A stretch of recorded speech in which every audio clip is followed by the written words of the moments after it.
Good morning, good afternoon, good evening, wherever, whenever you are. Thanks for joining today. This part of the Gentry series fills a gap between my great-great-grandfather Ananias and my grandfather Claude. The person in that gap is Hendrix Gentry, my great-grandfather, who I actually knew and lived with for a while.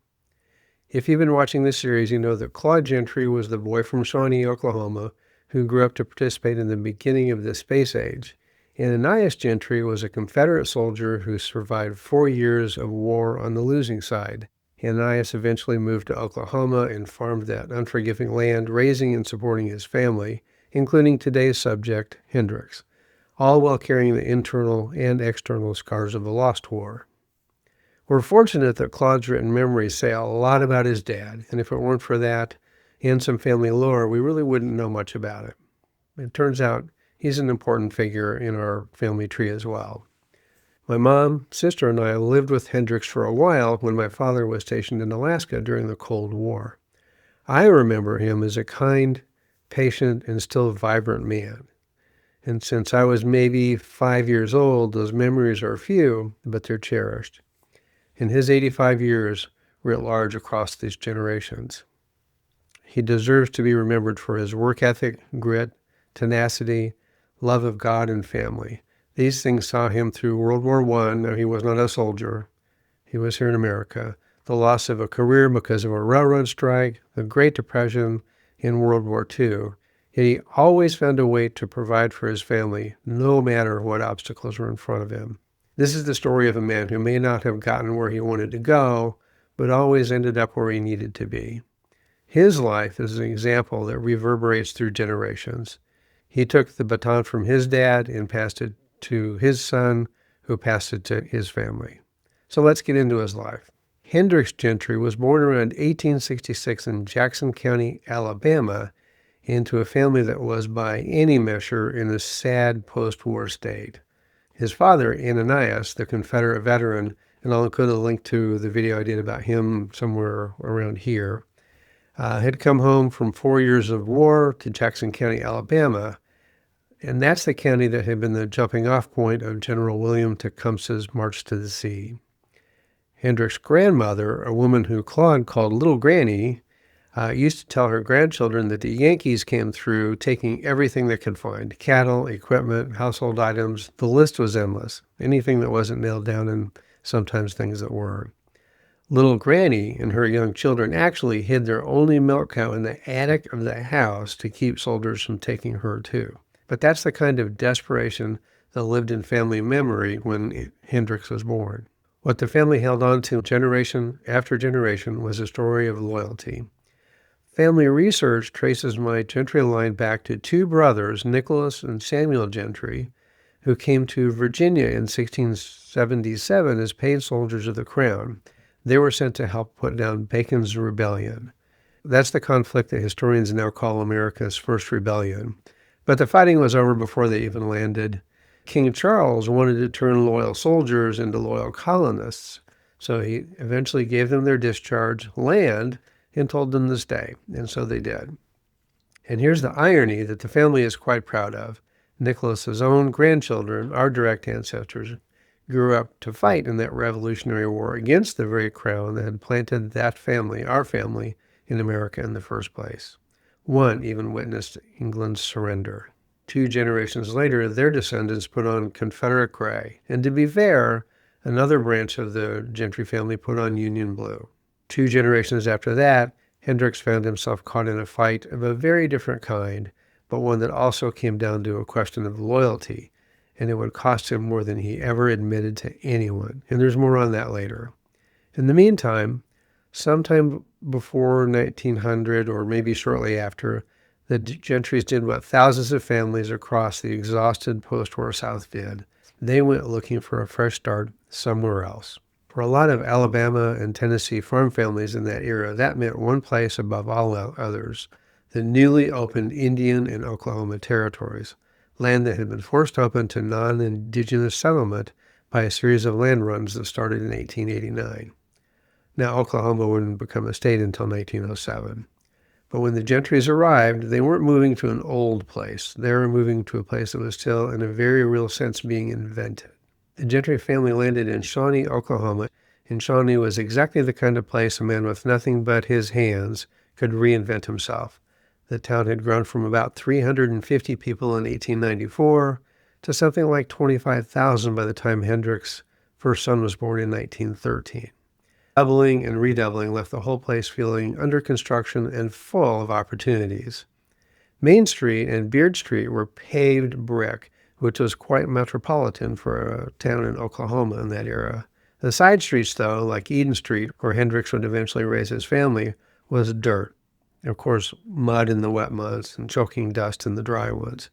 And more than 100 trains a day moved through that Santa Fe depot.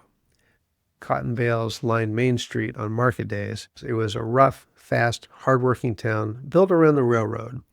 And Hendrix went to work for the Chicago, Rock Island, and Pacific Railway, which had absorbed an older regional line in 1904, and they turned Shawnee into one of its major waypoints, a place where engines were serviced, crews were swapped, and trains were made up around the clock. He became a fireman. It's worth understanding what that means. As a locomotive fireman, built the fires that kept a steam locomotive going, shoveling coal from the tender into the firebox in a steady, practiced rhythm, watching the water glass to make sure the boiler never ran dry, because a dry boiler could explode and kill everyone in the cab. On a long freight run from Shawnee to, say, El Reno or McAllister, Hendrix might shovel 5 to 7 tons of coal in a single trip. He'd come home in the small hours of the morning, his face blackened except for 2 pale circles where his goggles sat, his clothes stinking of cinders and hot oil. He often slept through the day with the curtains drawn. It was brutally hard work. It was also, and this is really important, a career with a ladder. Firing was the apprentice grade for an engineer. Years and years of shoveling coal, and then if you're good at your job, you can move up to the right-hand seat of the cab. And train engineer was one of the most respected jobs a working man in America could hold at that time. Hendrix belonged to the Brotherhood of Locomotive Firemen and Engineermen. He attended lodge meetings above Main Street businesses, and he earned something like $3 to $4.50 a day, depending on the run. And that was real money for the era. Everything the young Gentry family had, the cow, the pig fattened for fall, the pony his son would get to ride, all rested on the steady, punishing weight of a man shoveling coal in a Rock Island firebox at 30 miles an hour through the Oklahoma night. And remember, there were no social safety nets in this era. You either worked and made money or had family that would help you, or you starved. He married a young woman named Mabel, who was 21, and at the time he was 27, and they settled into a string of small frame houses on the east side of Shawnee in a neighborhood everyone called the Railroaders' Quarter, because it was full of shopmen, trainmen, yard workers, people just like them. And they ended up with 5 children, 2 girls and 3 boys, including Claude, my grandfather, the eldest boy. And in those days, that detail counted. The life they built was the working-class dream of an era. Hendrix even sold extra milk from his cows to his neighbors. They bought a pig every spring that they fattened all summer and butchered in the fall after the first freeze. Nearly everyone had a few chickens, and they were no different. And they had a garden that added to the family pantry. Self-sufficiency wasn't a slogan, it was an assumed necessity. Early on, they didn't have running water, gas, or electricity. Now, Hendrix eventually bought a house and upgraded it with those then, frankly, luxuries. In 1921, he bought the family's first automobile, a Ford touring car. Up to that point, they had gotten around by horse, wagon, and walking. But then, almost overnight, the car expanded their world. They could go places they couldn't have easily gone before. And then there was faith, running through all of it like a second currency. Sometime before Claude was old enough to remember, Hendrix had gone forward at an evangelical revival led by a traveling Southern preacher named Mordecai Ham.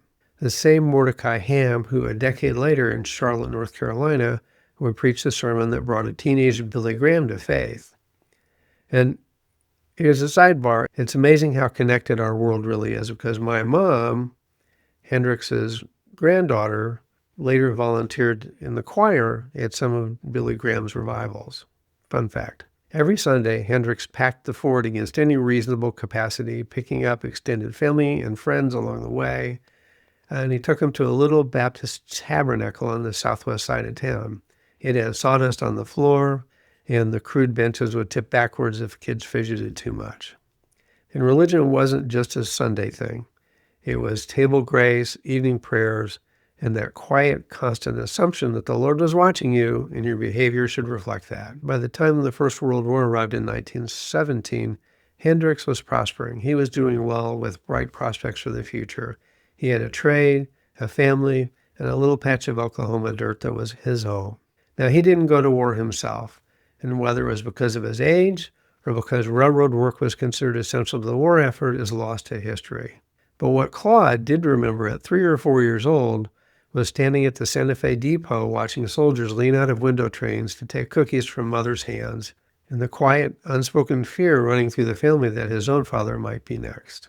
Now, in the next episode, we learned about Hendrix's career loss, a strike that changed a nation, and his life.